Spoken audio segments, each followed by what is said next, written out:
This show contains spoilers and adult language. Listener discretion is advised. Movies with Ron, movies with Ron. Hell yeah, motherfucker. Movies with Ron. This just in. Kenny Loggins is re-recording Highway to the Danger Zone to coincide with the release of Top Gun 2. Yes! Whoa. When asked if he would update his other Top Gun song, Playing with the Boys, for the new sequel, Loggins replied, "You don't fuck with perfection." Welcome to episode 105 of Movies with Ron, the podcast where my older brother recaps a movie he saw from beginning to end for me and you, because we like his versions better. It's okay if you've seen the movie. It's okay if you haven't seen it. The experience is unique, so let's get it on. I'm Chris, your MC for the time being. Here with me tonight, Nurse Candy. Hey, everybody. And here he is, folks. He's the ball cracker, death on foot. You know him, you love him. He's Ron. Ron.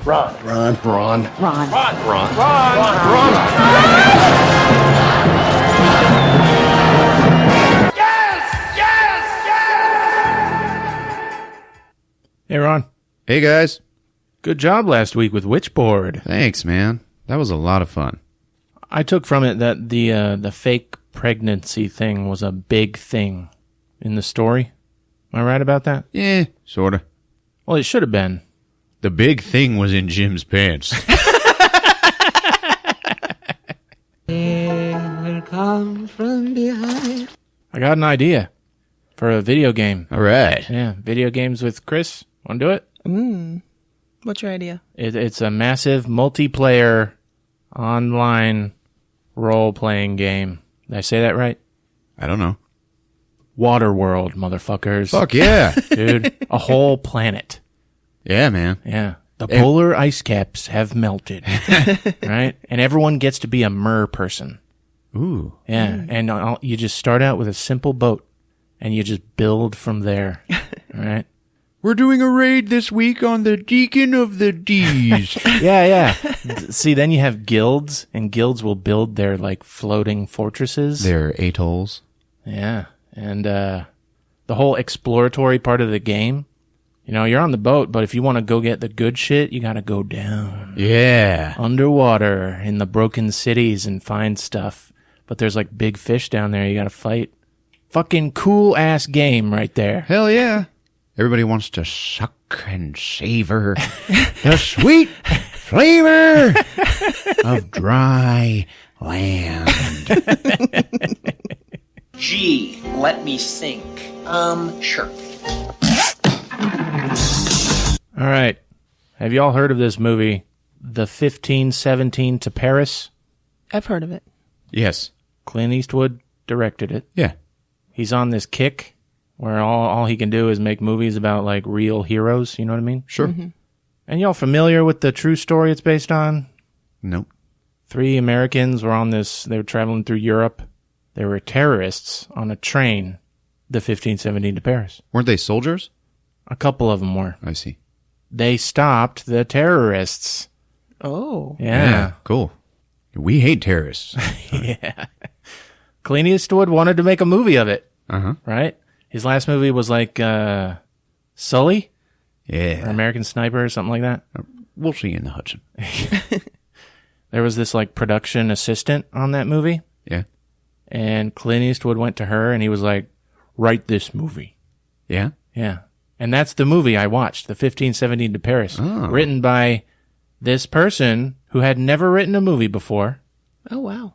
right? And he cast the 3 original guys in the true Yeah. story as their characters. Whoa. Yeah. I have never seen a worse movie. Oh, no. really? It is mega garbage. Oh. I hate to say it. That's why you get actors for your movie. Yeah. It's got all this talent in it too. And see, it's not just about the train situation, because that lasted like 5 minutes in real life, Okay. right? So they spend like 50 or 60 minutes telling you about these guys' childhoods. Oh, no. Yeah. Right? And it's like in the 90s, and all the teachers are recommending Ritalin for all these kids. And the moms, two of the moms of these guys, Right. it was Pam from The Office, Oh, and what's her name? The googly one showing her boobs in Arrested Development, the crazy secretary. Yeah. All right, they play the moms. They're not funny at all. They're just playing moms. And like they have this line where like, my God doesn't tell me to give my children pills. Yeah. Yeah. They're in school. The history teacher is Steve Urkel. no. Yeah. Seriously. Playing it serious. Was he buff? He's looking good. The PE teacher, the one-handed hook hand guy from Arrested Development. That Yeah. the squirrely kind of actor. Amazing. He's in Veep. Uh-huh. Totally talented. Hilarious guy. He is the mean phys ed teacher. Wow. Yeah, yeah. Here's the worst part. The principal of the school, who tells no jokes. He's the most vicious character during this sequence in the movie. And it is Lieutenant Dangle from Reno 911. Wow. Yeah. Oh. He casts nothing but comedians, and they tell no jokes. Clint Eastwood has gone off the deep end. Yeah, folks. what the hell's going on here? He's got nothing to lose. He just does what he wants now. It's like The Room without the charm. 1517 to Paris. Don't watch it. Oh, jeez. All right, moving on. Dennis Janssen on Twitter wants us to do this new Halloween movie. Yeah, I read that. Yeah. Have you seen the trailer? I have not yet. Okay. It's called Halloween. It's just another sequel. Is it? Yeah. It's like Laurie Strode. Is that her name? Jamie Lee Curtis? Mm-hmm. And she's like 80 years old. But she's like the Sarah Connor of the Halloween universe. And she's got like underground bunker with guns. And Activia. It keeps you regular. Man, Jamie Lee Curtis is so cool. She is, man. Even with that haircut, her bowel movements are cool too. Like I can't help it. She can do those commercials all day long. She's still cool. Hell yeah. Yeah. So you take issue with the fact that it's just called Halloween, but is clearly a sequel? I'm a title nerd. What's going on here? I thought it was another reboot. You know, I am okay with like calling a movie Halloween 8 Yeah. or whatever, you know? I love that shit. You know what it starts with? Because Michael Myers, he's not Mike Myers. He's Michael Myers. Right. I learned that in like Baby Driver. I'm going to make a slasher film, and his name is going to be Steve Martin. He's in an asylum again. Like they caught him. Yeah. It's two podcasters go and visit him. And they're like, "Hey, Michael." They're on the yard. Right? Yeah. And all these, he's out there with other inmates, and it's all a white and red checkerboard. Weird. Yeah, like the asylum's a big square of buildings. In the center is a giant checkerboard. It's like a pretty creative cinematography going on. Like it's jarring. It's really cool. And in the center, they're all chained to these posts, so like they can't like touch each other, but they can all like spend time outside together. Right. He's like in the center because he's the most dangerous, I guess. Uh-huh. He's got his back to him, so obviously you're never going to see his face. But they're like, "Hey, Michael, we got something for you." And he like pulls out the mask. Uh-huh. The podcaster does. And then like that starts it all. And that's the podcasters. Yeah. Yep.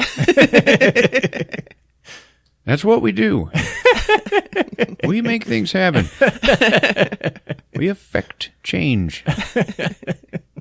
But hey, Dennis, we'll think about it. We've been doing a lot of horror movies lately, though. Including this week with Hereditary. Woohoo! Hell yeah, buddy. Yeah?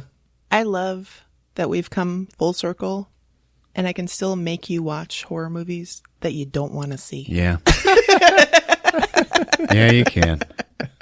I did not want to watch this movie. I was not at all excited about it. Yeah. And, you know, we've been talking about stopping going to the theater so much. doing older movies, you know.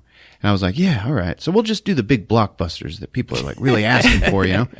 And, you know, this art house horror trailer, you know, shows up every once in a while. And Candy, of course, zeroes right in on it. Mm-hmm. And when we were talking about doing more older movies, she was like, but wait, what about Hereditary? And I was like, man, what the fuck is that? She's like, we have to do it. Yeah. And I was like, yeah. Candy's not getting it. Even the title's kind of like, Yeah, it is. Yeah, the title's like, if you got a small small horror movie, you call it like Ghost Night or something like that. You know, something like you want to kick someone in the head with your title. Hereditary is kind of like, welcome to the college of, it's like you're going to see a professor speak or some shit like that. Welcome to the school of hard cocks. So I was like, all right, we just did Solo. And we got like 3 weeks, you know, until, you know, Jurassic World or whatever. Everybody's asking me to do Jurassic World. And I was like, sweet, start things off with Witchboard, you know, maybe a little Dr. Detroit.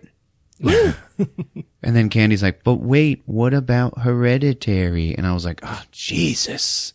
And I was not excited, man. I was excited about this movie. I just got a special feeling about it. Like it was going to be something different. You didn't know what you were going to see or get. Right. And that mystery is exciting to me. Yeah. But I had a feeling I wasn't going to get much. Yeah. So I get this text in the middle of the night that says, I guess that's a no. Oh, God. And from Candy. And I was like in bed. I'm sorry. And I texted her back, what?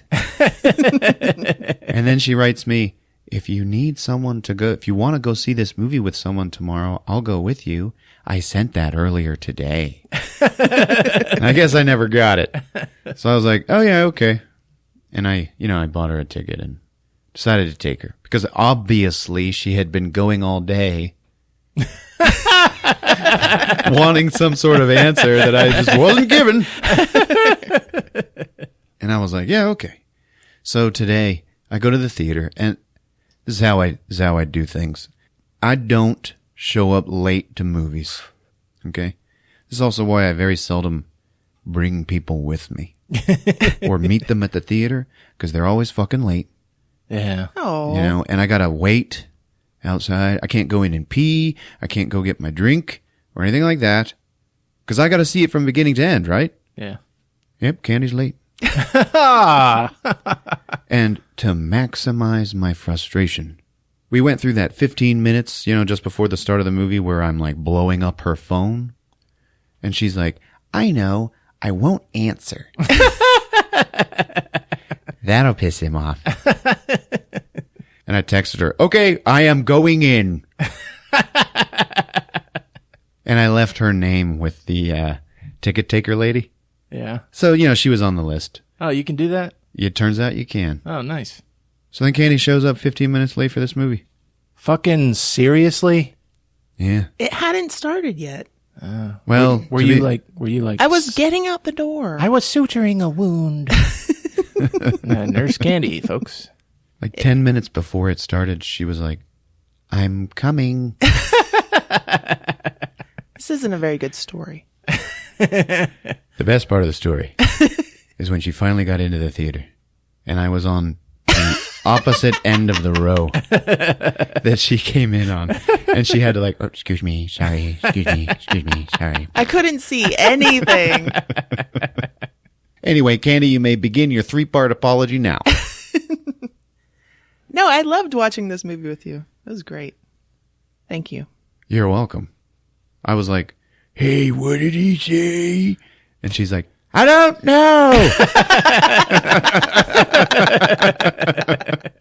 It was awesome.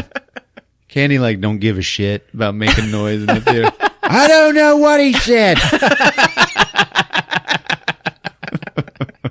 So this movie, we're doing this movie all because of Candy, basically. And when I walked out of the theater with her, I was like kind of affected. Like this movie got to me. Mm-hmm. Like I have decided I loved this movie, And I'm like, Candy, what'd you think? She's like, I don't know. Yeah.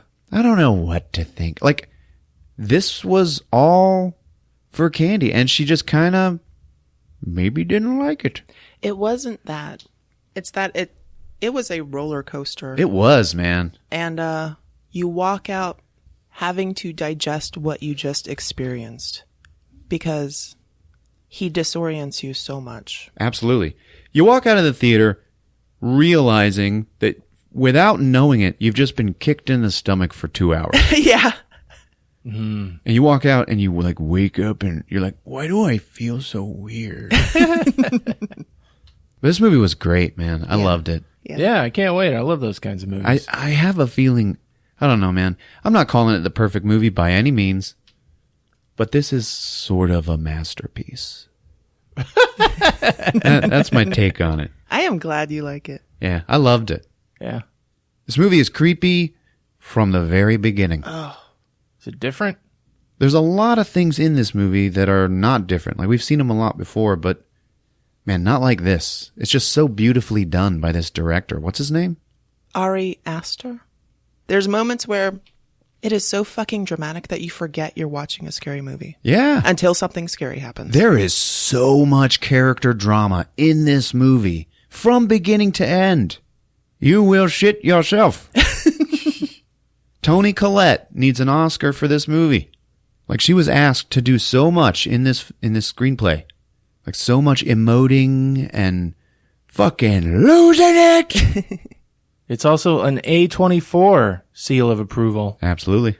All right. It's the third A24 movie we've done. Now, that is the thing that this movie did not have going for it. After It Comes at Night, that's what made me worried, honestly. Because they're very artsy. Mm-hmm. Oh, yeah. They're all good. I don't know what you're talking about. Really? All right. It Comes at Night. I know y'all didn't like, No. but we were still talking about it like at least 2 episodes after we did Oh, it. yeah. Like it conjured that with us, at least.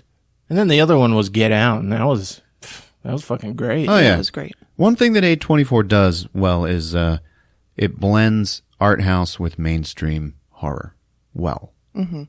Back to Toni Collette. Good old Snaggletooth Collette. Don't care how much dental work you had done after The Sixth Sense, honey. She is not traditionally beautiful, but she is fantastic. She is stellar. And she didn't do anything in this movie that she has not been doing all along. She's always amazing. been a wonderfully emotional actress. Yeah. Yeah, she got nominated for The Sixth Sense, right? Hold on. Hold on. I'm coming. No.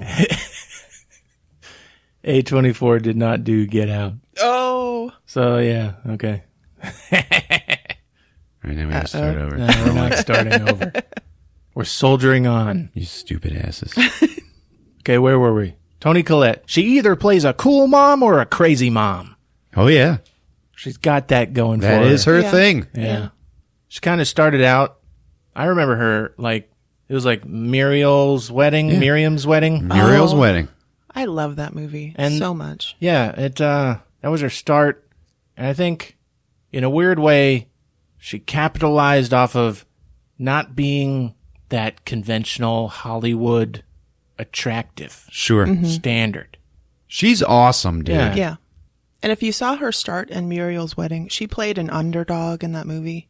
So seeing her come from that, it's still kind of like this weird parallel underdog story. Like seeing how she has skyrocketed and what she's done with her career. Yeah. I love her. So apparently Alex Wolff was in the Naked Brothers band. I don't know who that is or what that is. That it was a Nickelodeon television show. I have never seen it. Who's Alex Wolff? He was Peter. The Jumanji Boy. Yeah, Jumanji. And I just watched, now I've seen that movie before, like never really all the way through, gotta be honest, but I loved it. And I just watched it in its entirety a couple of days ago with Heather. So that kid was like fresh on my mind. Yeah. And when he showed up, I was like, oh shit, fucking Jumanji Boy. And he did not disappoint. No, he did very good. I think that kid, I will watch his career with great interest. Something wrong over there? Fucking work calling me. Oh. You gotta take it? 50 people are dead. No. They're all coming in. It's a horrible tragedy. We need you to vacuum the lobby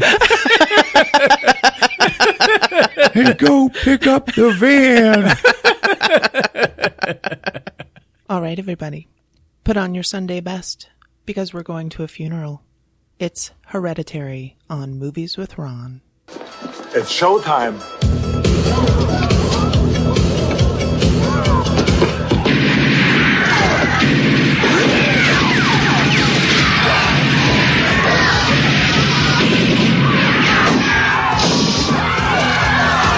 Get the people out! Come on! Get the people out!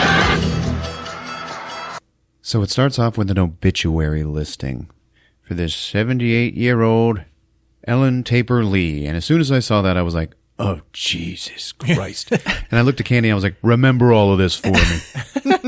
So, Candy, what did it say?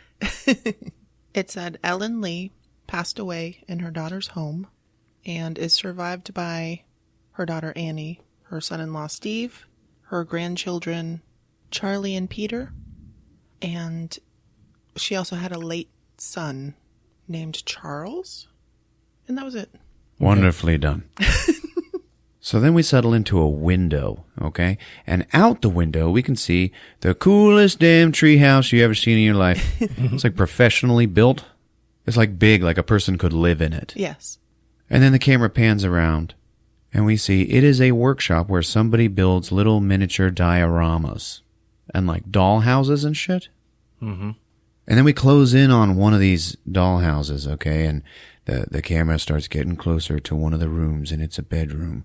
And it's like, oh, I wonder what's going to happen now. And we get so close, it turns real. Oh. And I was like, oh, the whole movie is dolls. I'm not fooled. And then some guy busts in. He's like, come on, Peter, get up. We got to go. Here's your suit. And it's good old Gabriel Byrne, baby. All right. Man, I love him. I love him too. Yeah. He's getting up there, but he's still such a Sexy cock. a friendly and familiar face. Say what I said. He's D'Artagnan. Hell yeah. Mm-hmm. He's Satan. You see that movie where he first came out of hell and he walks into that restaurant and he just finds the first hot woman he sees. He bends down, shoves his hand down her dress and starts Frenching her right in front of her husband. And her husband's like, motherfucker. And he just turns to him. And the guy like pees his pants. Yeah. What movie was that? End of Days. Oh. Arnold Schwarzenegger's greatest film. He's like, come on, man. Here's your suit. We gotta go, buddy. Get up. You know where your sister is? Did she sleep in her room last night? I don't fucking know, Dad. We see his wife, Toni Collette. Okay, she plays Annie. It's her mom that just died. She's just sitting in the car all like stone face, right? Good old Bernsey is just like trying to get the family together for this funeral. And he goes to find their daughter, Charlie. Little 13-year-old girl. Kind of an odd bird. He finds that she slept in the treehouse last night. Like you do. He's like, oh, come on, Charlie. It's freezing out there. That's how you get pneumonia. And she just looks at him and goes, that's okay.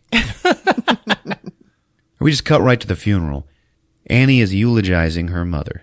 She's like, you know, my mom was such a private person. It's actually really weird to see that so many people showed up. Mm-hmm. You know, it's awesome, but I actually feel like I'm betraying her by talking about her. She was so secretive about so many things. And she keeps talking while Bernsey is sitting there with Charlie. And Charlie's like drawing in a notebook. Okay, she's scribbling, and she's doing a portrait of her mother talking. And she makes her mother look fucking ridiculously out there. It's just the way she draws, you know? Like, it looks scary. Mm-hmm. Yeah. And while she's doing this, she's like looking at her mom, and we see her mom's necklace. She got this little gold necklace, and it's got this strange symbol, okay? And it's made of, like, I don't know, supposed to be like 3 people, you know? Mm-hmm. I guess symbolizing the grandma, the mom, and the daughter. Looks like some kind of hieroglyphic shit. Okay. She's wearing one, Charlie has one, and also the old lady being buried, she has one on as well. So it was like, for the women of the family. Mm-hmm. Mm-hmm.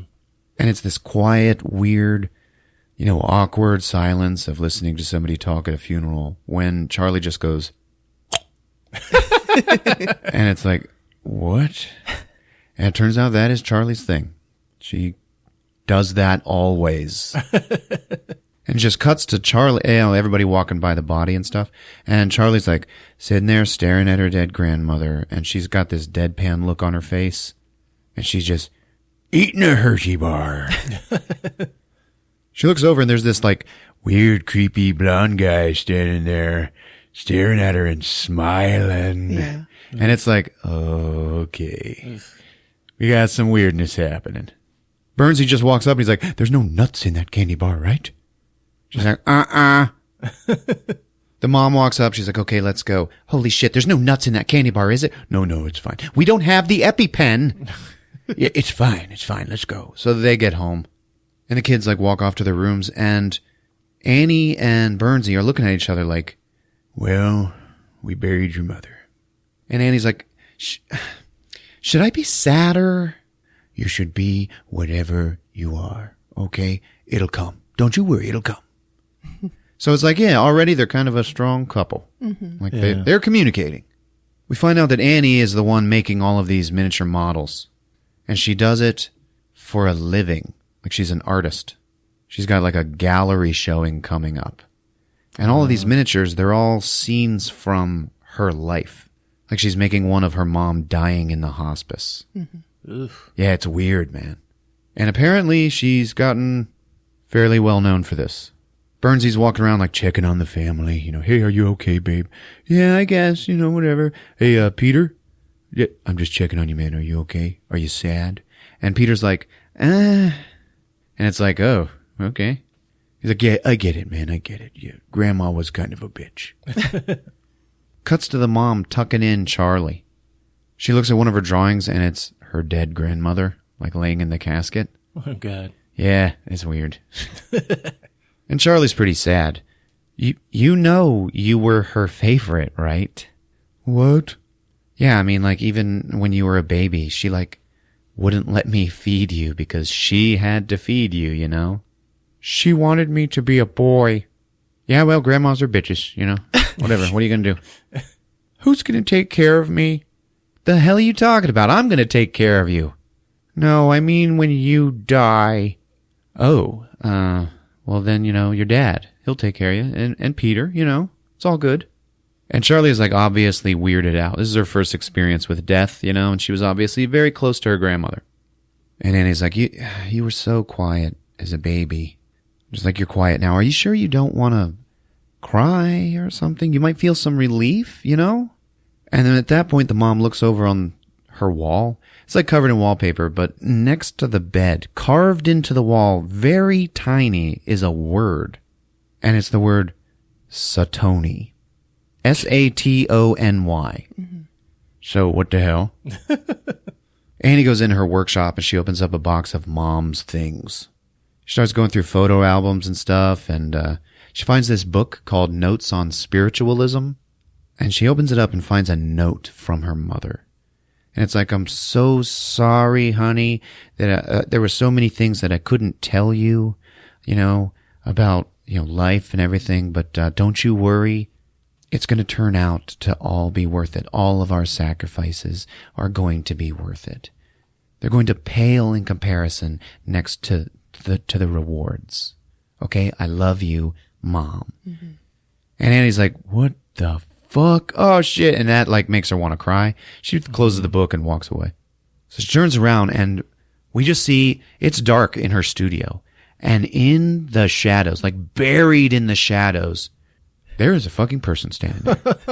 Like in the dark. And you watching it, you're like, what the fuck? Because you can't really see it. Yeah. You're trying to, like, adjust your eyes and focus on it so you can maybe get a better look at it, just like Annie is doing. She's like, what the fuck?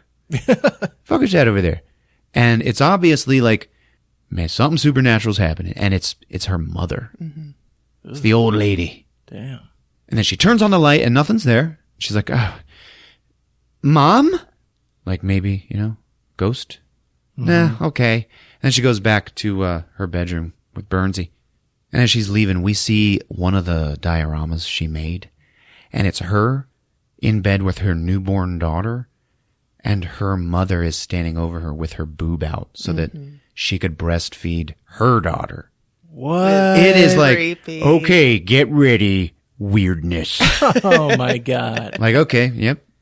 Got some sicko family stuff, has gone on, okay? So obviously, you can't blame Toni Collette for like, being fucked up. She finds her husband in bed. She's like, man, I just scared the shit out of myself in the workshop, man. Oh, it's okay. I'm supportive. The next day at school, Charlie is there, and she's like working on some... She also makes things. She makes little toys out of junk. It's weird. Right.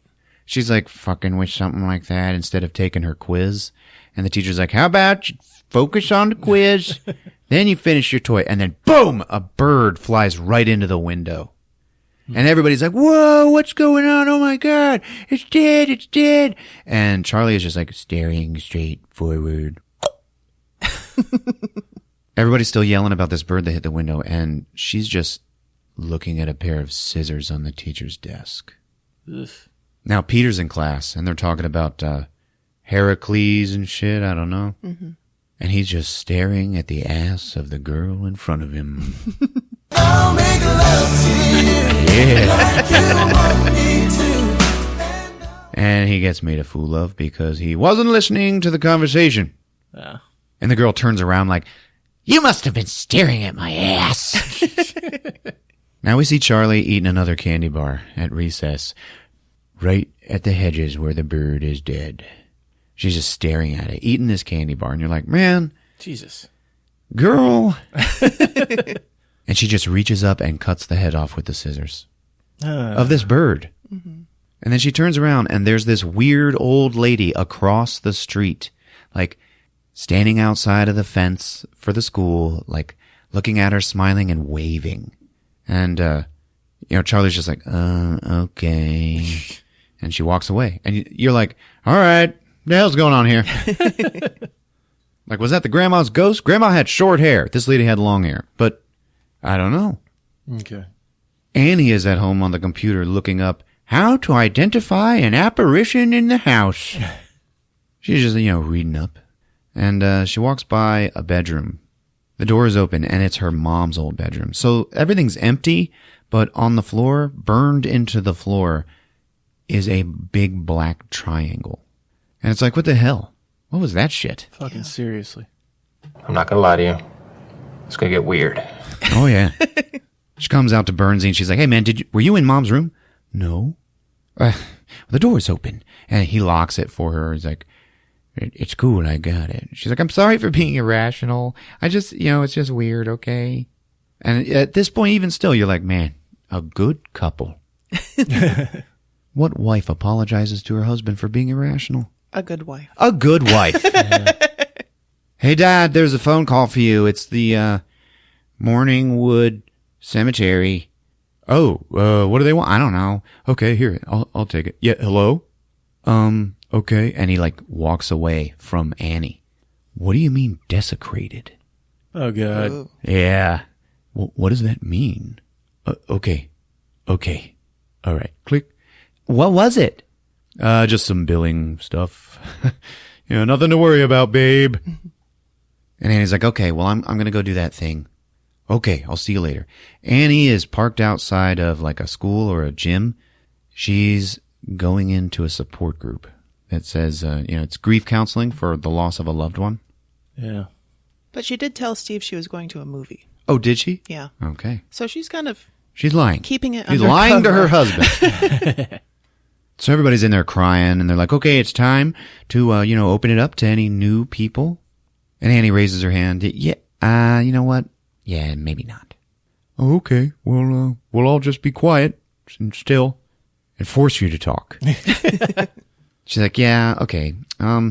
I've always had like a lot of resistance to this stuff, but, you know, I had to go to something like this as a child. So, you know, I guess it helped. Anyway, my mom just died. Okay. She was a horrible, manipulative person. And, you know, we fought for years. It was awful. And, my husband ended up having to enforce a no contact rule. Okay. And, you know, my mom, here's the thing. She had a hard life too. Okay. Her husband, my dad, he had psychotic depression and he starved himself. He actually starved himself to death, which is, you know, just about as pleasant as it seems. Oh, God. And my brother, who had schizophrenia, killed himself. And in the note, he blamed my mother, saying that, you know, she was forcing other people into his body. So, that is her life. Okay. She's dealt with a lot of fucking psychotic tragedy. And she herself had DID. What's DID, Candy? DID is dissociative identity disorder, which is what they're calling multiple personality disorder these days. Oh. And she was so horrible and manipulative that I didn't let her anywhere near me when I had my son. And, you know, then later I felt bad. And her health started to fail. She started to live with us. And that was when I had my daughter. And she got her fucking hooks into her like nobody's business. So my daughter was like totally dependent on her. And, you know what? I just don't want to cause any more stress on my family, okay? And it's just like sometimes I feel like it's all ruined. Oh. You know, like I'm to blame, okay? You're blamed for what? I don't fucking know. And then it just cuts to Peter smoking weed in his room. Party on, dudes! Oh yeah. And he's like, he's made a career out of this. Like, he's got pot all over the desk. And he's like smoking, and he gets a text, you know, from his buddy that's like, yo, party at so-and-so's house tomorrow night. Bring your dick. And he's like, yeah, cool. And he's like breathing the weed smoke out of his window. And at that point, we can see somebody's breath from the treehouse watching him. It's creepy. Yeah. Like he blew smoke out and then you could see more vapor. Yeah. Coming from across the opposite screen. direction. Somebody in the foreground. The framing in this movie is beautifully done. Damn. Their house is beautiful, and it's in the middle of the forest. Charlie's in her room making another doll out of junk, and it looks like she's about to use the bird head, okay, that she took home. And there's this weird light that like moves through the room. It's weird, like a ring of light that just encompasses the room and passes through it. Mm-hmm. And it goes out the window like it's heading for the treehouse. Annie's up there working on some dioramas, and Charlie leaves the house and starts walking outside with this fucking dead bird head in her hand. She's just like... While Annie's working, Peter walks in. He's like, hey, I was in this thing called Jumanji, and I was wondering if I could use one of the cars tonight. Yeah, what are you going to do? Yeah, you drinking? No. Me and my friend, we're not old enough to buy drinks anyway. She's like, that doesn't fucking matter. I'm just asking you, are you drinking tonight? No. And it's like, what is this? Oh, it's like a school barbecue. Are you taking your sister? Why would I take my sister? Why would you even ask me that? Well, does she want to go? Like, he's like, shit. Mm-hmm. Did you ask her? We cut to Charlie outside, and she's just standing in the middle of the wilderness, okay, around the house. And she looks off into a field and sees an old, blonde, short-haired lady sitting in the middle of the field, surrounded by fire. Ugh. And it's like, shit. Mm-hmm. And then Annie's like, fucking Charlie, what are you doing? You know, you came outside with no shoes. It's fucking freezing. Now come inside. Your brother is going to a party and you're going with him. And Charlie's like, that's okay. No, you are going. You're going to socialize with other people. It's going to be nice. There's going to be kids your age there. It's a school barbecue, okay? Fine. Okay. And then she looks at Peter and she's like, now you're definitely not drinking. And Peter's like, yeah, got it. Message received. Thanks. Thank you so much, Mom. So it goes to Peter driving the car, and they're just driving, because they live like in the middle of nowhere. They're just driving on this lonely highway towards town. And all there is just like open plains around them and just light poles or telephone poles along the highway. His sister's in the back seat like, fuck. And he's driving like, man, fuck. And they keep passing all these telephone poles, you know, and we pass one of them and we see on this telephone pole is that same little symbol from the necklaces. It's weird. It's easy to miss. Yeah. So now we're at this party, and it is like a full-blown house party for teenagers. Like Coke, Jack Daniels, all these like women are in there, like all the women, teeny bopper girls. They're in there like cooking, like cakes and cookies and shit, like pop brownies. One of them's like chopping up a shit ton of walnuts. Okay, and remember, Charlie, who has a peanut allergy, she like looks at it like, oh, danger. Yeah. Right? So she's just trailing behind her brother. Like, this is a miserable experience for both of them. Oh. He's looking around like, oh God, where's that girl? The girl from school with the butt. And then he sees her. I'll make love to you. Yeah. Like you There she is, just sitting by herself in the party. And he's like, he walks up, he's like, hey, do you smoke weed? She's like, oh, yeah. Yeah. I just sometimes, you know. Well, I've got some really good shit. Okay, why don't we take this party upstairs? And it's like, holy shit, Jumanji. Yeah. He's Fucking doing it. All you need is drugs. Yeah, all you need is drugs and get them out of their mind. He goes to leave upstairs with her, and his sister is like, fucking Peter, what the fuck? Oh, come on, man. You know, can you just wait down here for a minute? No, I don't fucking know anybody. This is weird as shit. Come on, look over there. Look at that. They made chocolate cake. Mm-hmm. They're giving out chocolate cake. Go get a piece. No, they're not giving it to everybody. Just go stand over there and they'll give you one. It's okay. This is all intercut with like Annie working on her models. And she's working on one where she is like in bed and her mother is watching her from the door. Like, I think she was in bed with her husband, like fucking. It's so strange because you see this bed in shadows, but it looks like the covers are so lumpy that it looks like something could be going on under them. Yeah. But you're not sure. And her mom was just standing in the doorway watching. Like there's too much going on under these little play covers for them to just be laying there sleeping. Right. I love this movie. I love it. It's fucking weird, right? Yeah. So Peter's following this girl upstairs. There's like a bong up there. That's why they're going up there, okay? She leads him into this room where there's two other guys. And she's like, hey, guys, Peter has weed. And Peter's like, oh, great. So is that your sister downstairs? Yeah. Yeah, you know, the other day I saw her drawing me. She made me look like a fucking retard. Yeah, that's Charlie. That's what she does. So the party goes on and we see, you know, Charlie like downstairs, like pouring herself a glass of water. She's eating a piece of cake. Okay. She went and got her chocolate cake. Mm-hmm. She finishes it up, washes it down. Peter is stoned as fuck upstairs. Damn right. Charlie's like, Peter. Peter's like, oh, what? Oh my God. And it's Charlie. She's come to find him. She's like, I think something is wrong. And he's like, what? What's wrong? I don't know. I think my throat is getting bigger. And oh shit. Remember that girl was chopping walnuts. Mm-hmm. Yeah.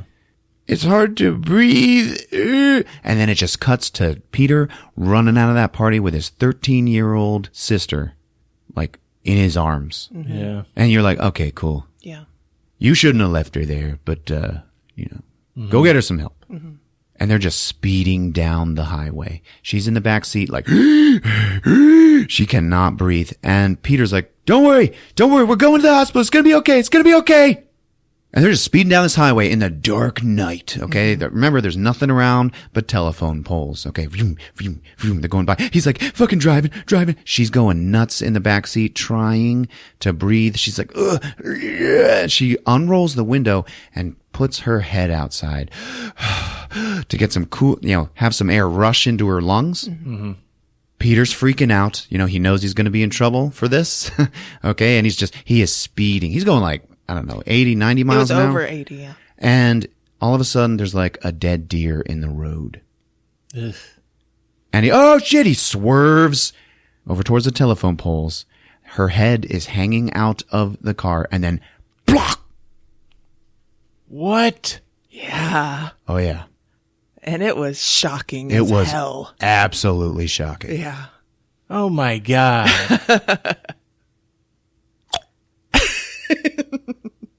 I almost screamed. It was a little scream when that happened. Yeah. Yeah. It was intense. Charlie's gone? Charlie is gone.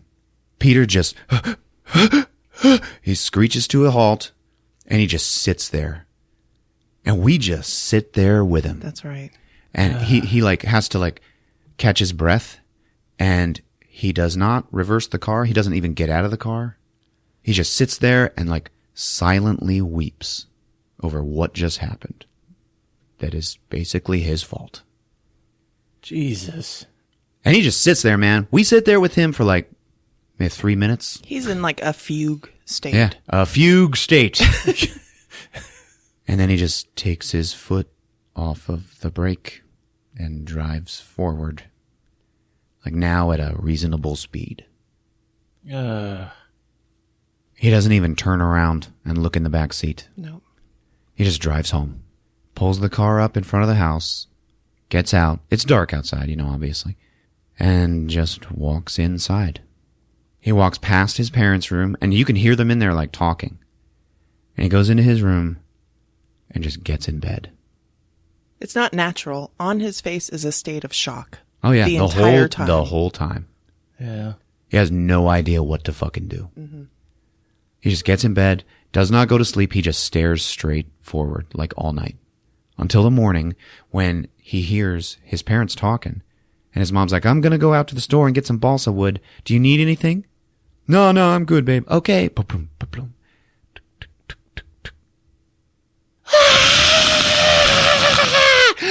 my God! No! Shit. Dude, for real. Camera's on Peter's face the whole time. And then it just cuts to Charlie's dead, mangled head on this highway, totally covered in ants. Oh, God. And it is jarring, baby. It is. Like, when you see this, you're like, holy shit. Like, you felt a little cheated when it happened that night, that you didn't get to see it. People talk about, what you don't see is scarier than what you do see. And, I've never agreed with that. But this director, he knows when to show you this shit. Yeah. He knows when to hold back and then show it to you. You know what I'm saying? Mm. And he's just screaming on the floor. Her husband is like trying to console her. Man, it is horrible. It is. She's just like, I want to die. I just want to die. Peter the entire time, still in the fugue state, just despondent. That's right. And it cuts to the funeral. And they're like lowering this smaller casket down into the ground. And the whole time, Peter's just staring straight ahead. Ugh. The mom never stops crying. Mm-hmm. Like even during the wake, Annie was upstairs sleeping and Peter was just standing behind some door, staring forward. And even that, they make look so creepy. He's standing in the shadows. Oh, this was good. And there's Burnsy like handing out pound cake. Trying to keep his family together. Yes. He's handling the wake while everybody's all fucked up. Yeah. So everybody leaves, then he goes in to see Annie. He goes into the bedroom, and we see another word on the wall, like real small, carved into the wallpaper. And it's Zazas. Z-A-Z-A-S. Does anyone notice it? Burnsy does. Yeah.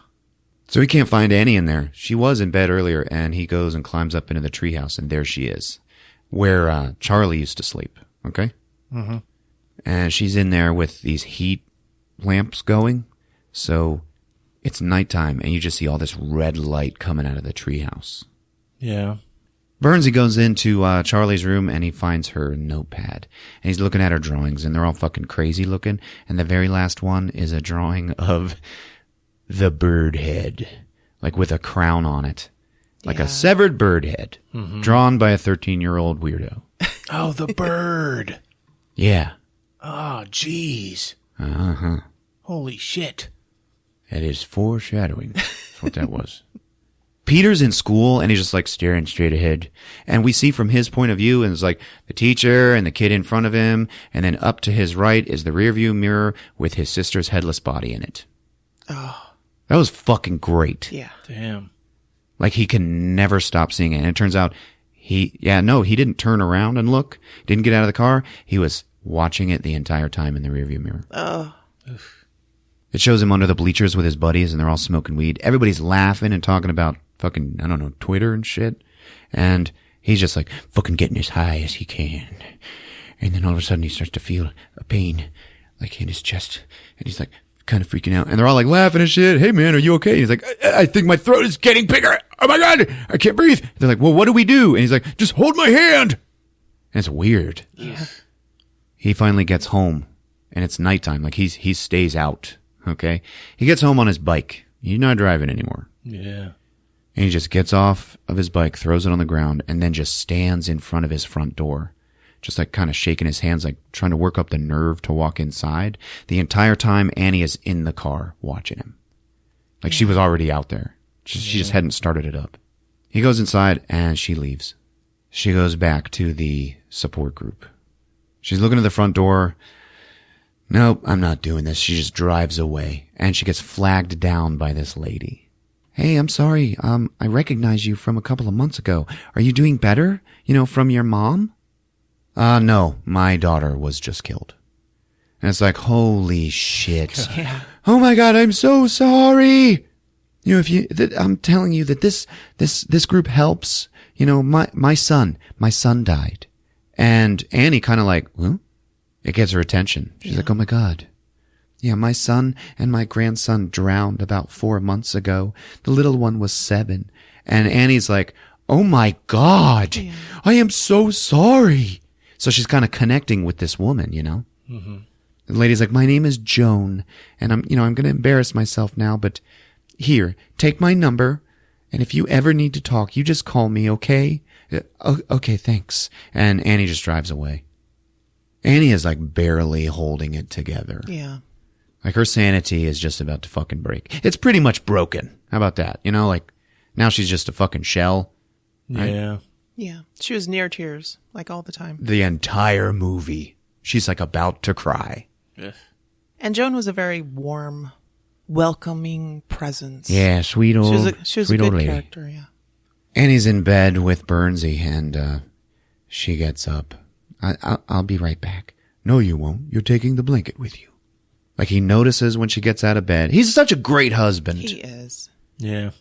You go into the treehouse. Yeah, but, you know, there's the heaters. I'll be okay. I just need to sleep, okay? Like, that's the only place she can sleep is where Charlie used to sleep. Yeah, okay. All right, babe.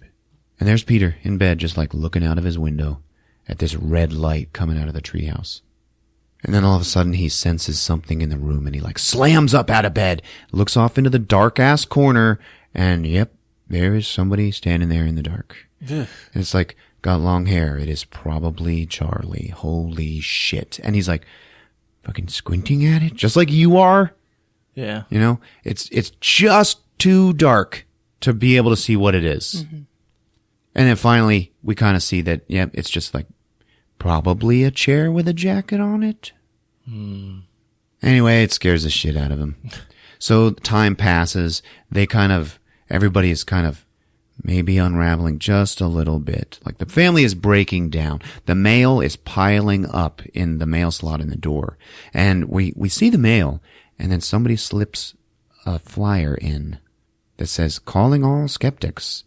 such and such day and such time, there's an open seance. Everybody come. So it's like one of those TV mediums. Yeah. You know? Yeah. Annie's working on her shit, okay, like her models. Yeah, we see another weird word on the wall, you know, in the studio. She's working and she sees this little post-it note that says, "Call gallery about extending." You know, because nothing but death in this lady's family now. Yeah. And then she spills some blue paint. And she's like, oh, geez. She has to try to clean it up. She spills it on Joan's phone number. And she looks at that and she's like, yeah, you know what? I need to get the fuck out of the house. Okay? Mm-hmm. So it cuts to her walking to this lady's house. Obviously, she's called her. She knocks on her door and looks down. And there's an embroidered doormat that says, Joni. And she looks at it. She's like, huh, that's weird. And then Joan opens up the door. Oh my God, Annie, thank God you're here. It's so wonderful to see you. Are you okay? And he's like, yeah, your doormat? It's so weird. Like my mom, she used to embroider doormats just like that. Oh, wow, that's neat. So they're like drinking tea or something, right? Yeah. And Annie's telling her about like nightmares she's having about Charlie's body. And at one point, Annie finishes her tea and feels something in her mouth and pulls it out. And it's like a little piece of shit. It's green. Yeah. What the fuck was that? I have no idea. It's so weird. But like I said, it's nothing you haven't seen before, you know?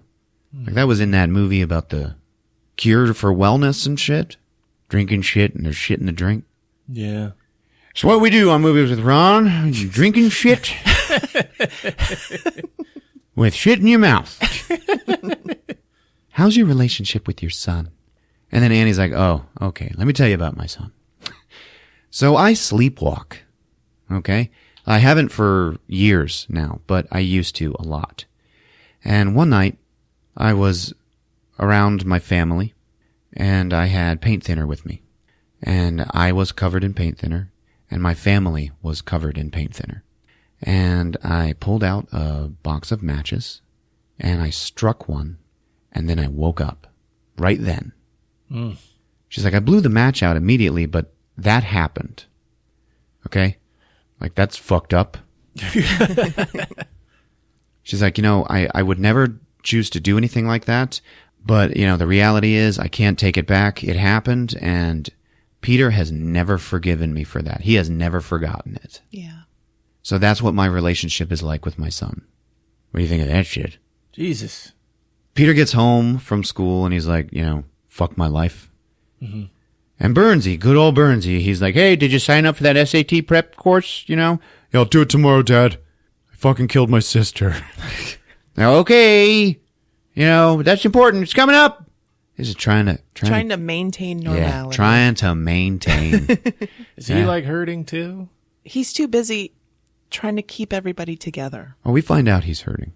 But like a good patriarch of the family, he don't let it show. Okay. He walks in to check on his wife and finds her making a diorama of her daughter's death accident scene. Yeah, there you go. Like there's the car on the road with a fucking light pole and a little bloody head in the road. Ugh. And Burns is like, what the fuck are you doing? Like, how do you think Peter is going to feel when he sees this shit? You're not going to put this in the gallery, are you? She's like, what? It's like an objective view of the accident. I don't fucking like this shit at all. All right. I just came up here to see if you were coming down for dinner. I make dinner. I made the fucking dinner. I'm just here to, you come down or not. You know what? I don't give a fuck. And he fucking leaves. And it's like, okay, Burns, yep. Yeah. You want to know if he's hurting? It's coming. Yeah. The cracks are appearing. Mm-hmm. So now it's dinner. And there's the three of them just sitting there eating awkwardly. Okay? And, you know, Peter, he's eating. This is pretty good, Dad. Yeah, thanks. And the mom is just eating and like staring at Peter, staring off. Peter's like, what's wrong, Mom? Something wrong? What? Something on your mind?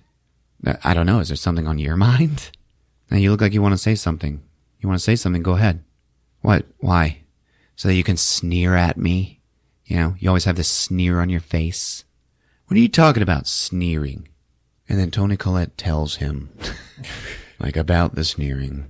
And she goes into this She stands up and starts fucking screaming and like telling it like it is and finally letting everything out about, her son killing his sister. And it is fucking serious. Yeah.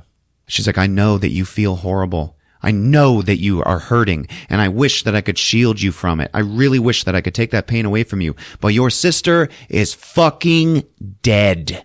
Okay? So there's no way I can hide it from you. And you can't fucking take responsibility. Okay? It would be one thing if we could learn something from all of this, if it could bring us closer together. But you can't accept responsibility for what you fucking did. So I can't accept what you did or forgive it. Because nobody admits anything they've done. And then she just sits back down and starts eating again. Oof. And Peter's just like, What about you, Mom? She didn't want to go to that party. So why was she there? And then Annie's just like, oh, holy shit. Burns just stops it right there. He just goes, you know what? This isn't going any further. And he like makes them stop talking. And Annie just gets all pissed off and leaves. But yeah, Peter had a point. Yeah. I really loved this talk that she gave. Uh-huh. It was such an accurate thing that a mother would say to her teenage child. Absolutely. That's She the whole was thing. like, I am your mother, and all I do is worry about you and slave and work, and what do I get? That face on your goddamn face. Yeah. It was great. There you go. This shit don't happen in no Halloween movies, all right? That's all I'm saying. I know. This was no Annabelle. This was no Lights Out. Both great films. So she storms off away from dinner, but we do not. We stay there with them. Okay, they just like keep eating for like a minute.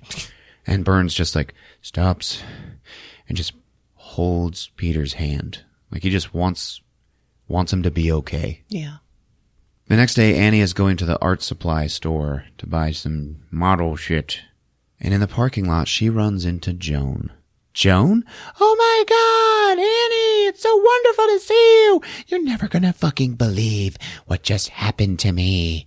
Well, what happened? I'm good. I'm doing so good. I'm doing amazing. Oh my God, something happened. Something happened and I'm completely turned around. Well, what? I went to this open seance. Yeah, and at that point you're like, oh, okay, yeah. These are some fantastical shit. Yeah. And I met a spiritual medium.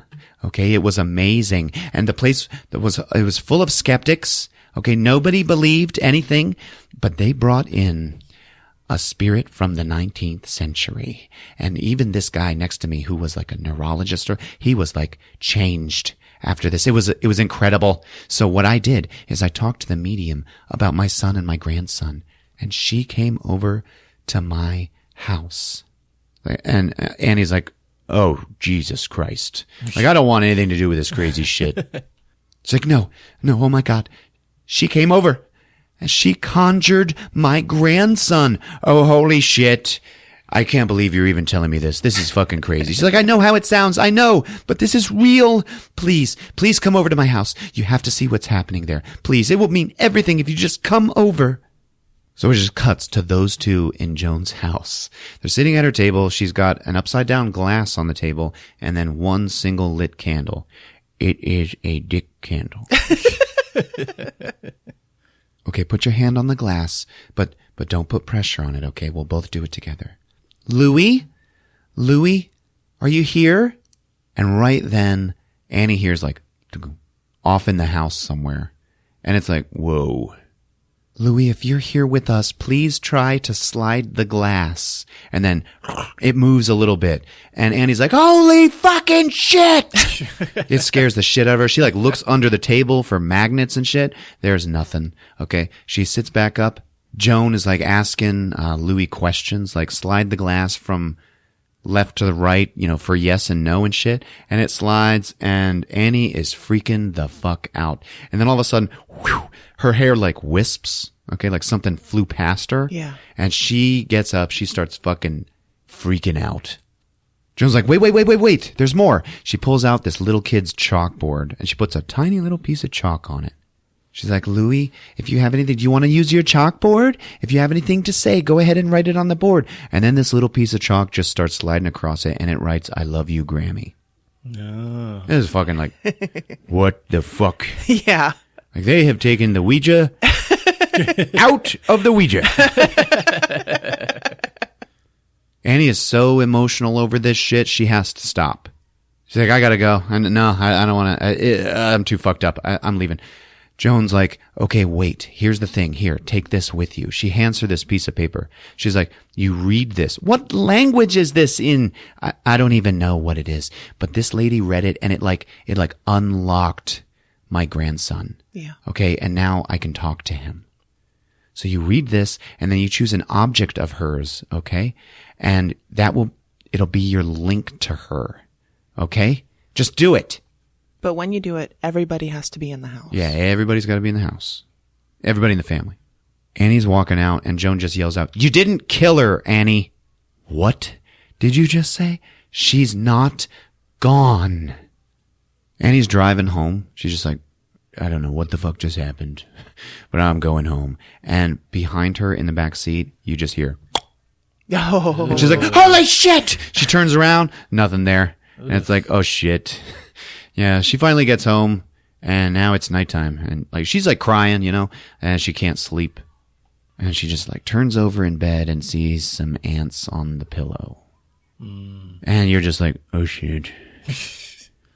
And she gets up, there's ants all over the blanket, and they're like going out of the room. There's like a big fat trail of ants. Yeah, like big carpenter ants. Yeah, big fuckers.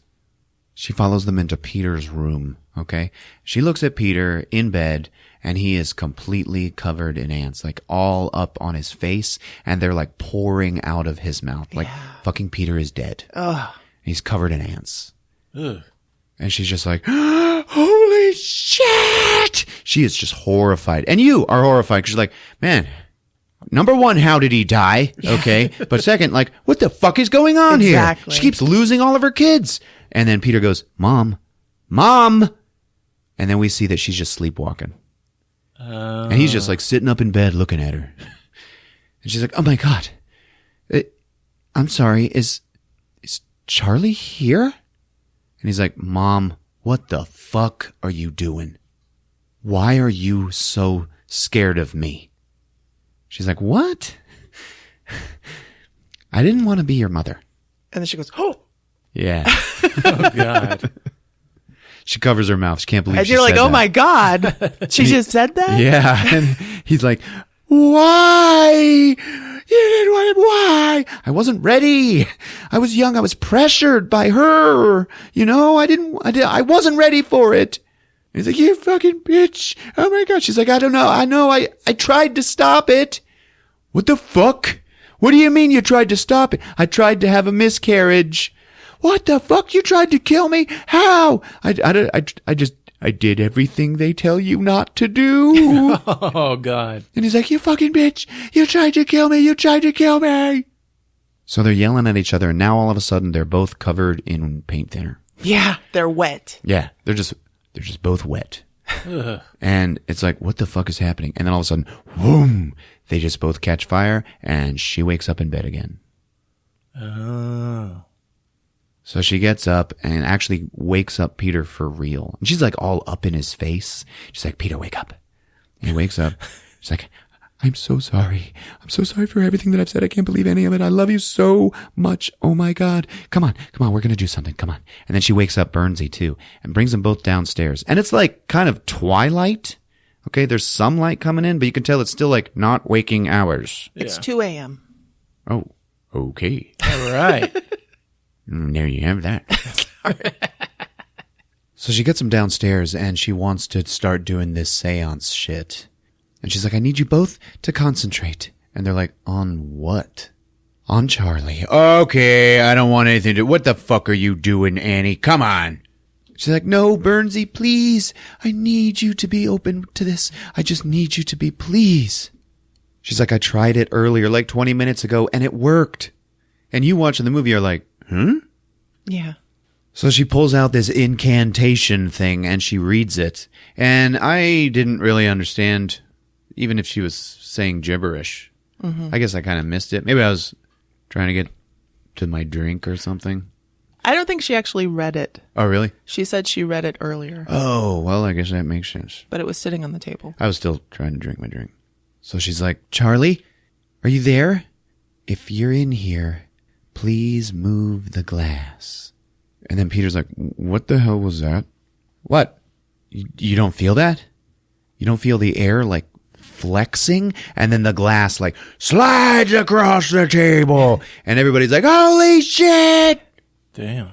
Burnsy gets down and looks for fucking magnets under the table. He's like yelling at Annie. He's, convinced she's fucking around and like kind of trying to destroy the family, And she's like, no, wait, here, look at this. And she puts Charlie's drawing pad on the table. She's like, Charlie, if you want to draw, go ahead and draw. It's going to be fine. You are scaring him.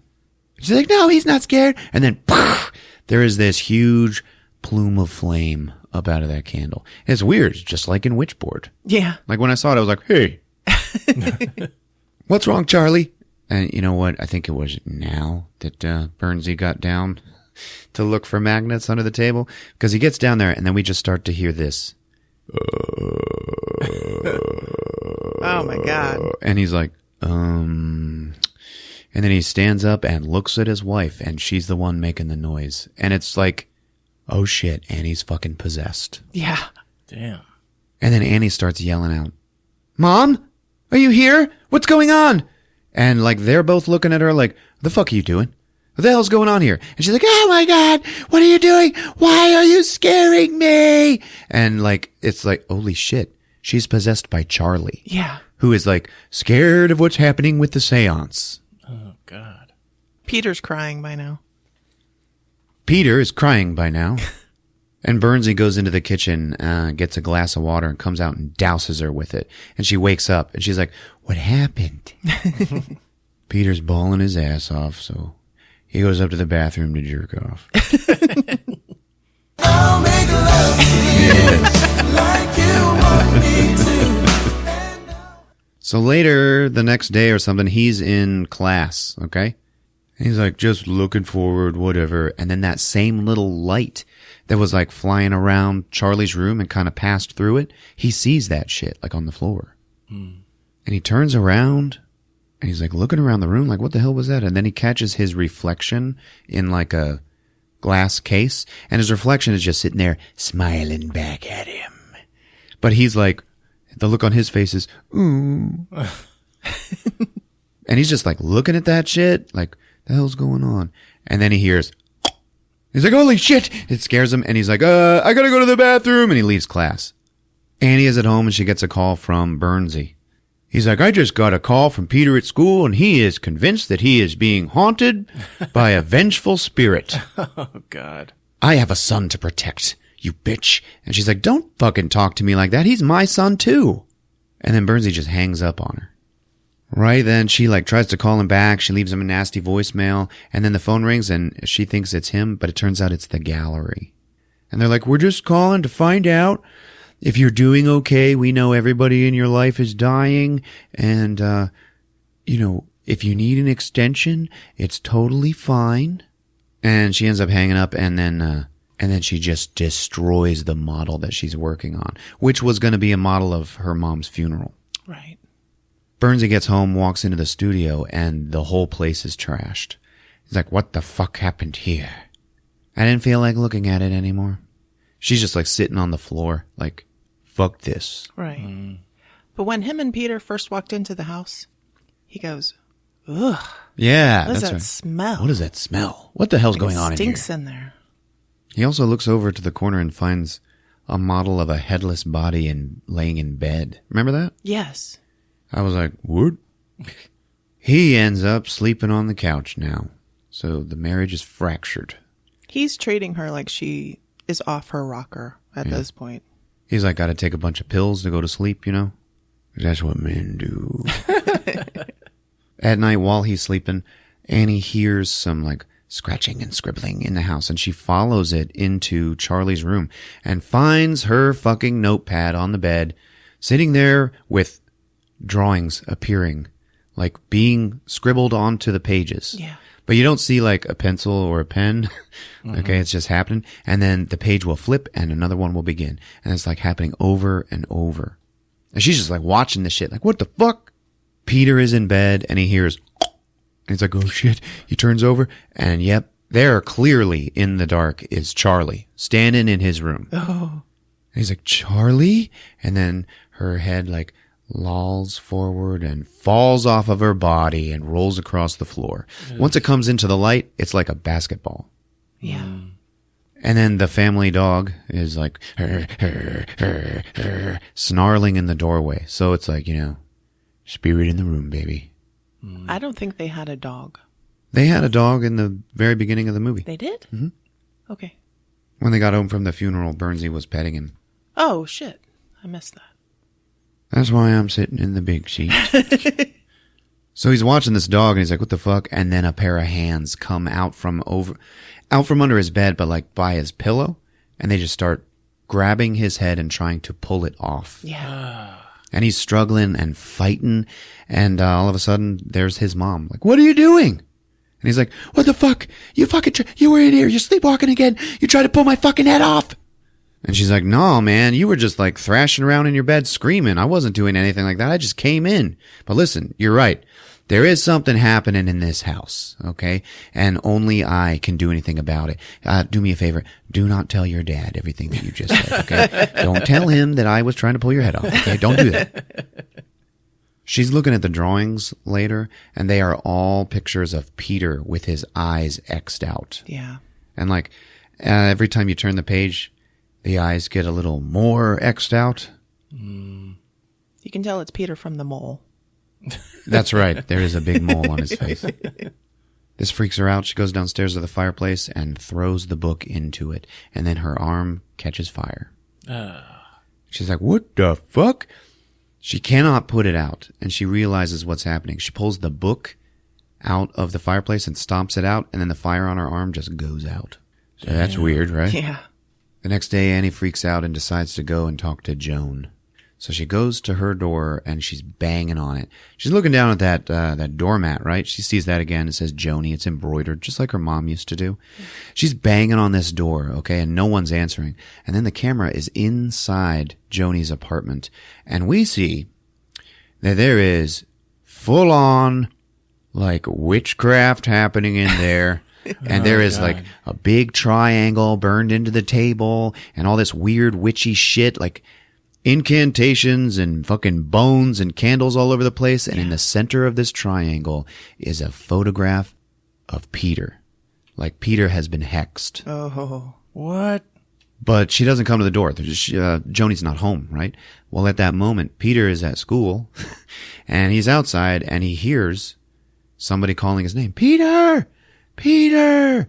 He looks across the street, the same place where that old lady was watching, Charlie. Right. And it's Joan. And she's screaming at Peter. She's like, Peter, I expel you! I expel you!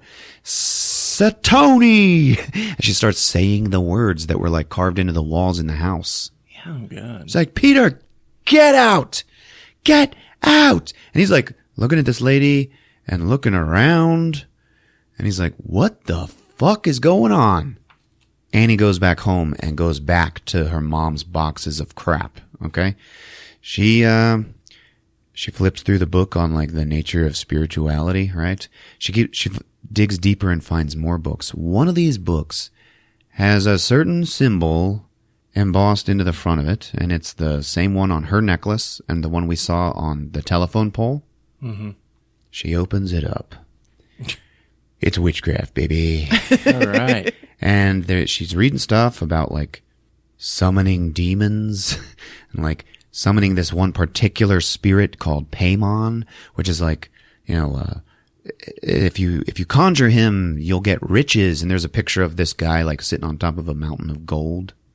And there's like highlighted passages that say PayRon prefers to inhabit a male body.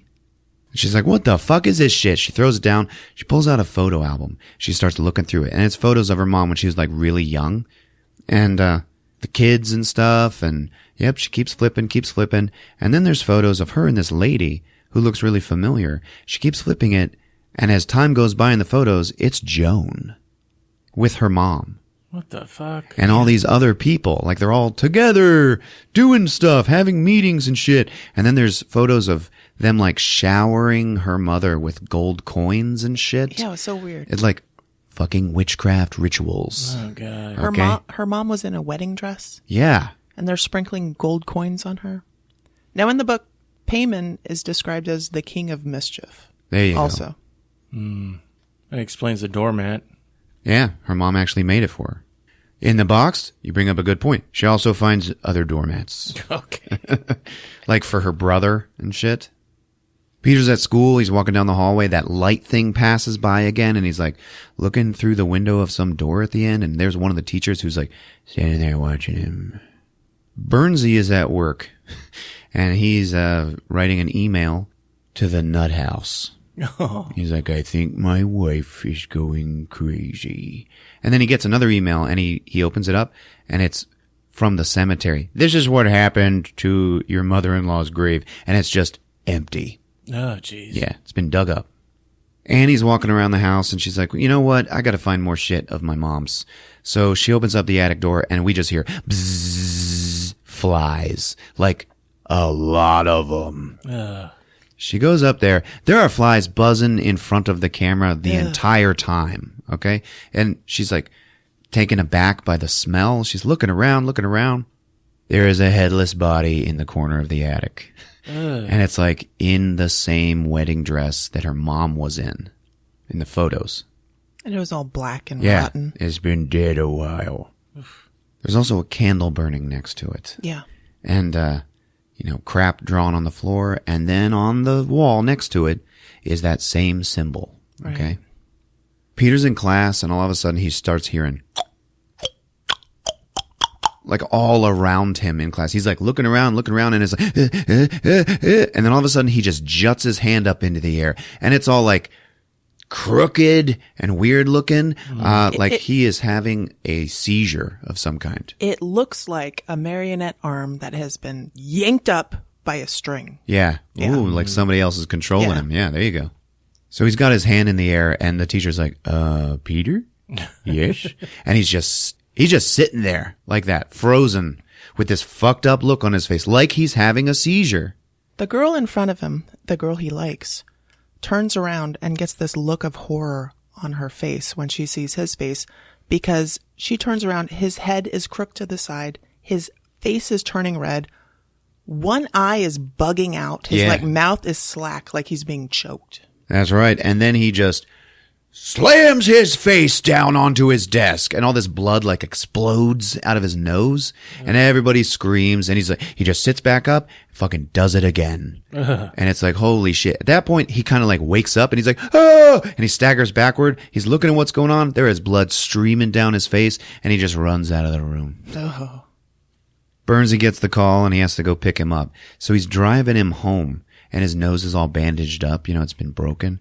And Burnsy almost runs a red light because he's so fucking worried about his son. Yeah. And then he just stops at the red light and just starts fucking crying. Oh. Right there in the driver's seat of his car. And then the light goes green, and he doesn't go anywhere. He just keeps crying. So yeah, Burnsy feels feelings. They get home. Annie sees him. She's all upset. What the fuck happened? Let's just get him to bed. They carry him upstairs and put him to bed. And then Annie is like, hey, listen, man, I gotta tell you about what I found in the attic. There is a fucking headless body up there. And he's like, what? Yeah, I think it's my mom's, but I can't tell because the head's not there, and the skin's all black and bloated, and it's disgusting, and the smell is horrible, and there's candles, and the symbol on the wall. I don't even know what the fuck's going on. Just go up there and look. Go up there and look.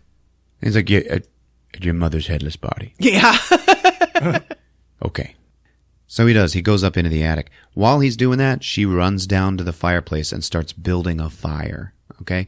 She's working on that when she hears her husband scream because he just found the shit. He comes back down, and Annie's like, hey, listen, I found all these photos. That lady Joan that I met, she's the one who approached me. She was in some weird cult shit with my mom. Okay. And, I don't know what's going on here, man. She's the one who gave me the incantation. And I think that when we, when I made contact with Charlie, I think we made some kind of weird fucking pact or bargain with some kind of evil entity. Yeah. And her husband just goes, "You dug up your mother's grave." And she's like, "What?" He's like, "Yeah, it was you. That's what you've been out doing when you say that you're going to the movies. Yeah. Like, you are fucking crazy." Oof. And she's like, "No, I promise, no. We got to destroy this book. You're going to see. But listen, honey, like, I tried to burn the book and I caught on fire. So it's connected to me. I'm the only one who can destroy it, but I can't be the one to throw it in. I just can't do it. I need you to do it." And he's just standing there, like, listening to it. They're in front of the fireplace now. And she's like crying and breaking down and screaming. And this is like the big Oscar performance where she's just like stating her case to him. Okay. And it's amazing, man. Mm-hmm. And it's all in like one big long shot.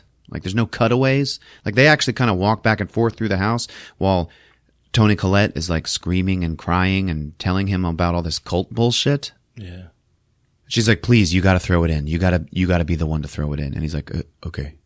And she hands him the book. She's like, "Please, please. Oh my God." And then she's just like sitting there crying, and she knows he's about to throw it in. And she just takes his face in her hands and she's like, "Oh my God, you are the love of my life. I love you so much. And I love Peter too. Oh my God." Like, she's getting ready to burn to death. Okay? Because he's going to go throw it in the fire for her. Oh, so she's like saying goodbye to him. So she takes some lighter fluid and douses the book with it. She's like, okay, I love you. Please just throw it in, please. And he's like, "Oh, okay, I love you too." And he walks over to the fire and he stops. And he turns around and he's like, "I'm not gonna do this with you anymore. You're fucking sick, Annie. You're sick. And we need to call the fucking police. We need to call the police." And she's like, "Oh my fucking God, no!" Because, like, it's not going to happen. You know, she's got to do it herself. Okay, fine. She takes the book out of his hands, goes and throws it in the fireplace, and then, whoom! Burnsy catches on fire. And, like, his whole body goes up, and he just, like, runs around fucking screaming. And Jesus. She actually stands there totally shocked. Yeah. Like, she was not expecting him to burn, now that I think about it. So she's just, Burnsy's blazing, okay? And she's just standing there staring at him like, oh my God. And then she turns evil. The ring of light went through the room. Oh, I see. Yeah. Passed over her. And all of a sudden, her she face wasn't just went shocked anymore. slack. Yeah. So later that night, Peter wakes up and it's like dark. You know, his nose is all bandaged up and shit. And he sits up in bed and he's like, "Mom? Dad?" And you're sitting there watching him and the camera is not leaving him. And you're like, why are we just still sitting in his... Oh my fucking God. And up in the corner of his room, like at the ceiling, there is a fucking person. Like stuck to the walls, like watching him. Yeah. And it's in the dark. You can't tell who it is. I mean, the only other person we left in the house was, Annie. But we don't know. We don't know who this is. Okay. And we just sit there for a long ass time, fucking looking at this thing. Yeah, it's unavoidable. And it's just over him. And he like looks around the room. And then we see it crawl out of his room, like on the walls, and it's totally silent. And it goes out his bedroom door. And at that point, we do see, yes, it was Annie. Oh. So he gets up and he walks out into the dark house. "Mom, Dad, hello." And then poof, off in the distance. It's like, "Hello?" And he follows the noise. So he goes downstairs and he sees some chairs upended, you know, in the living room by the fireplace. And holy shit, in front of the fireplace is a burned body. Okay. It's fucking laying there, like with its hand kind of stuck up in the air. He walks up to it and he looks down at the hand and sees the wedding ring. And he knows that it's his dad. And he's just like starting to cry and he's all fucking shocked. And now we see Annie is up in the corner of that room. God. Like up on the walls, fucking watching him. And then he hears some creaking. And he like slowly turns around and in the room, he also sees their piano is like toppled over and like destroyed. Yeah. Mm-hmm. But he keeps turning, and holy shit. There is a closet at the end of the room, and in the closet, it's dark as shit. But standing in the closet is a fucking naked man. Ugh. Like, smiling real big at him, and you're like, where the fuck do I know that guy? He was the guy smiling at Charlie at the funeral, all fucking creepy. And he's like, naked hanging dick. Okay? Ugh. He's like, standing there staring at him and smiling. This young, healthy blonde guy. Yeah. That was the creepiest part of the movie. I have goosebumps right now, just rehearing it. He freaks the fuck out and runs. Okay? All of a sudden, Annie is chasing him through the house. He turns around, he sees her, he's holy shit. He fucking keeps running. He goes upstairs, down the hall. The only thing in front of him is the attic ladder. So he climbs up it real fucking quick and then slams the door shut. She is on the ceiling on the other side of the attic door, just boom, boom, boom, boom, boom, boom, boom, boom, boom. And we see her. She's doing it with her head. Like that fast. And he's like, Mom, no, please stop. What are you doing? Mommy, no, Mommy. And then she just stops. And then Peter turns around in the attic, and the whole attic is full of burning candles. He looks over to the corner. Looks like there was a body there, but there is no longer one. Okay. And yep, there's a burned triangle. Okay. Yes. Whole bunch of candles, and then that weird symbol, right? In the center of where the body was. Cause you could see like dust in the shape of a headless body. There is a photograph of Peter with his eyes poked out. Jesus. And he's like, oh my God. And there's still flies buzzing in the attic and stuff. You're having a nightmare. You gotta wake up. You gotta wake up, man. And he like slaps himself in the face. He's like, and then we just start to hear the, and he slowly looks up to the top of the attic, and floating all the way at the top is his mother, Annie. And she is cutting her own head off with a wire from the piano. And she's just staring at him with this blank look on her face. Yeah. And it is like, holy shit. She's fucking sawing her head off. How about that? God, the sound was so grisly too. It's at that point he turns around and sees a whole bunch more naked cult members standing in the attic watching him. And they're all fucking naked and kind of fat.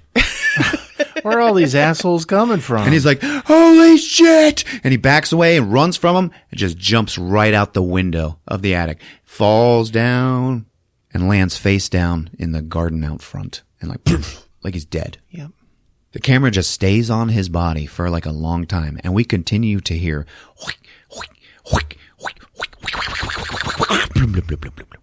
Yeah, we hear his mom finish the job. And then that same light that keeps passing through windows and through rooms and shit comes out of the attic and then goes into Peter. And he kind of stirs and like sits up, turns his head, and sees Annie's headless body floating by him out of the house and up into the treehouse, which now has orange light coming out of the windows. So he just gets up, and he's kind of disheveled looking, like he did just take a big fall, but he's got a blank look on his face, and he starts walking towards the treehouse. And as he's doing so, he goes, ugh. So he slowly climbs the ladder. As he comes up into it, there's like 6 or 7 of these naked cultists just on their hands and knees with their heads touching the floor like they're bowing. Yeah. Okay? Mm-hmm. Bowing to something, right? And he like slowly turns around to see what they're worshiping. And he looks up at a big fucking statue that is all cobbled together out of junk. Mm-hmm. Okay? And it's got a crown on its head, but its head is Charlie's rotting head. Kneeling down right in front of it are Annie and Grandma's headless bodies. Like they are alive and they are kneeling to this statue. Yeah. Mm-hmm. And he's just like fucking staring at him. And he looks around at cause this is the weirdest fucking shit ever, man. And he looks around the room, and on the wall, there's an old black and white photo of his grandma, and it says, Queen Lee. Remember, her name was Ellen Lee. Ellen Lee. Yeah. So she's the queen of the cultists. And one of the naked cultist ladies, she gets up and takes the crown off of the statue, walks over and puts it on Peter's head. And he's just, the camera's like up in his face, just watching his reaction to this the whole time. And it's like fucking great. And he looks down at the headless bodies again, and we hear Joan. And she's like, oh, hey. It's all right. It's all right, Charlie. You're okay. And he's just still staring forward. You are now Paimon, one of the 3 kings of hell, and we've corrected your first incorrect female body, and we now have given you this male body, and we pledge ourselves to you, our undying loyalty, and we hope that you will bring us good fortune and riches. Hail Paimon! And then all the other cultists, Hail Paimon! And the camera is just in Peter's face, and he's just like looking ahead. And the credits roll, baby. Oh, God. Oh, yeah. I'll tell you, man, this movie was right up my alley. There are not many things that are quite as scary to me as cults. Like when when a cultist's movie is done right, it's fucking terrifying. Yeah. Because, right now, while we're talking, somewhere in like Alabama or Bangladesh, Yeah. somebody is trying to bring Satan to earth. Mm-hmm. Okay, Ron. Good job. Hey, thanks. Because this was a hard movie to recap. It was. And you know what? Everybody go see this movie because I still feel like I didn't do it justice. The emotion in this film, all of the cinematography, all of the sound, it all worked together and it was just brilliantly done, I thought. That's right.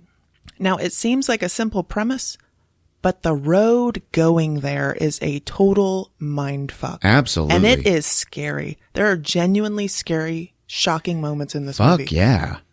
And there's, they throw up red herrings and shit too, but damn, dude. When this movie starts out, you're like, oh, creepy, haunty daughter. And at the end, it's a fucking cult and they've won and they brought a demon to earth. What the fuck? Yeah. So the end is kind of, we end on Peter's face, and you are kind of left with the question, so is he really some demon? Is it really even Charlie? Or has he gone insane?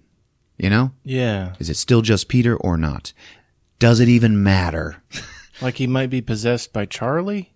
They're saying that Charlie was Paimon, the earthly incarnation of it. And remember, Ellen Lee's son committed suicide, claiming that she was trying to force other beings into his body. So obviously, she's been trying to bring Paimon to Earth forever. Yeah. Now, the connection the grandma had with Charlie was because she wanted Charlie was going to be the original conduit for Paimon, but couldn't be because she was a girl. Right. So yes, I think they put Charlie in Peter's body. That was no longer Peter. There's like no question in my mind. Sure. Yeah, like the grandma had no choice but to use Charlie as the vessel for Paimon. And it seemed like it might have been going according to plan, and then Peter made a drugged out accident and fucked everything up. No. No? The cult symbol was on the telephone pole. That's correct. This was all orchestrated. Because it couldn't be Charlie. It couldn't. Yeah, because it would have been Peter, but Annie didn't have anything to do with her mother when she had Peter. Now, she did get pregnant with him because she was pressured by her mother. I didn't want to be your mom. I didn't want to be your mom. Remember that? Yeah. But then after that, the dad enforced the no contact rule, so grandma didn't have anything to do with Peter. Then finally, once her health started failing and she moved in with them, they had Charlie. So she kind of sunk her hooks into her and then began the plan to put Charlie into Peter's body. even in her note, she was like, "Don't worry, Annie. All of our sacrifices are going to be worth it. The rewards are going to be greater than the pain." That's right. And the supernatural aspect of it is obviously true because there's headless bodies praying to the statue. I was so afraid. Floating around through the air. I was so afraid this was going to be Peter going through schizophrenia. Yeah. Appearing as something supernatural. I was afraid Peter was going to turn out to have been a ghost the entire movie. But did they want Charlie in Peter's body, or did they want Paimon in Peter's body? They're saying Paimon was Charlie. And that's why Charlie was so weird. Yeah. Now, how did they bring the demon to Earth in Charlie's body? Well, witchcraft, of course. You know, Yeah. incantations and shit. You can explain anything with witchcraft. So, like, the cultists left the carcass in the road? Yes. Probably, yes. But how did they know exactly what was going to happen? Like, Peter could have died. My point exactly. Witchcraft. He was hexed. Remember? Like, this is all. I'm not saying the cultists, like, carefully calculated which pole she would hit. Okay? They, like, pray to a fucking demon that this shit'll happen, and then the shit happened. Okay? Yeah. There is still supernatural stuff in this movie. The occult influence caused Annie to make this girl go to the party in the first place. That's what I think. Should have taken that EpiPen with him. No. I saw a tweet that said, "The most unbelievable thing about this movie is that teenagers would put nuts in anything." And that girl knew she was eating damn nuts. Everybody knows when they're eating nuts. I like how they had to show a teenager furiously chopping. Exactly. I'm chopping them so much and so hard, they'll be undetectable. The fucking cutting board was full of nuts. It was. And it's like, hey, let's all have a drunk teenage party. And make Make cake and pastries. Yeah. That cake looked good. It did. Well, do you think all these teenagers were the children of the cultists? They could have been. You mean, were they all in on it? Is that thinking too hard? I think you're thinking too hard there. Just right there, I think. Okay. Now, a word to anyone who has been influenced by the hype of this movie and might be feeling let down by the cult ending of it. When you're a true horror fan, you experience every kind of scary movie. From Absolutely. ones that are expertly crafted to absolute garbage, like the dregs of the horror genre. Sure. And what this was honestly a well-crafted horror movie. Oh, hell yeah. Mm-hmm. I feel like you only got little tastes of the witchcraft, and then it was dropped on you. Yeah.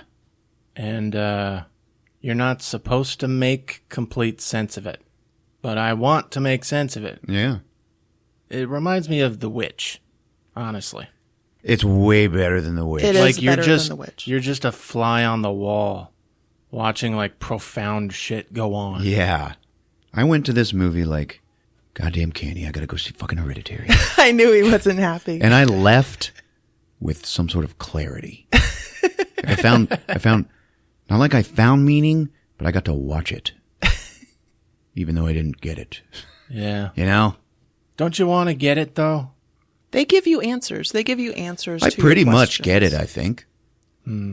This movie is a slow burn with an intense crescendo. I mean, the end is satisfying. Yeah. I was happy with it. Oh yeah.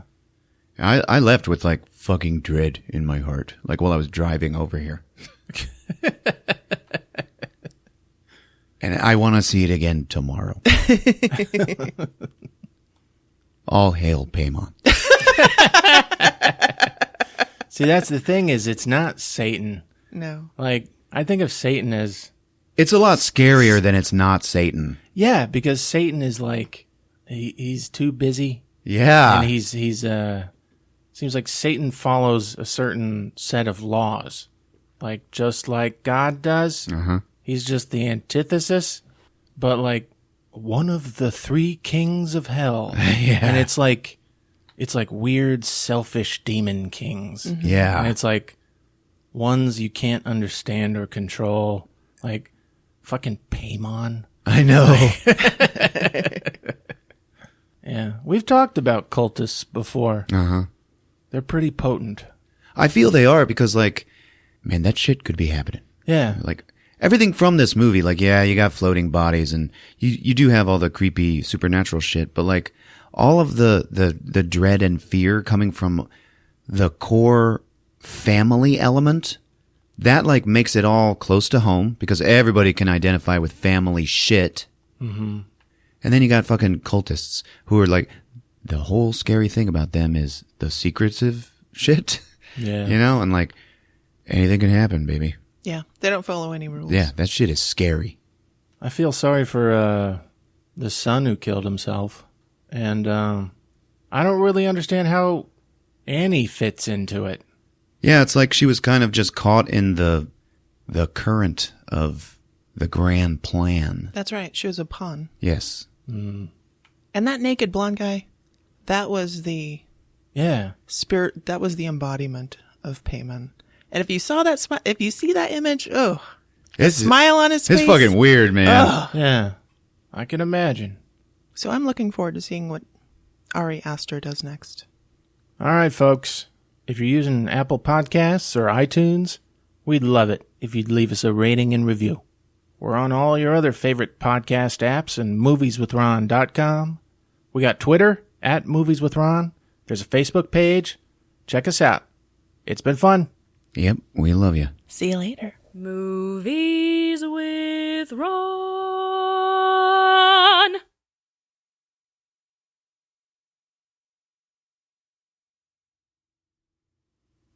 She sat down in the theater and I was like, what does it say on your shirt? And she goes, yes, this is my shirt. I thought he said, is that your shirt? I don't know what the hell he was looking at. I was just like, yeah, it's my shirt. What is that on your shirt? Yes, this is my shirt. And I was like, what? She goes, it's the Blueberry Ghost. I was frazzled. I was trying to get there. Look at the ghost. And he's like, what? Am I dead? Am I dead, man? Hey. I think I'm fucking dead.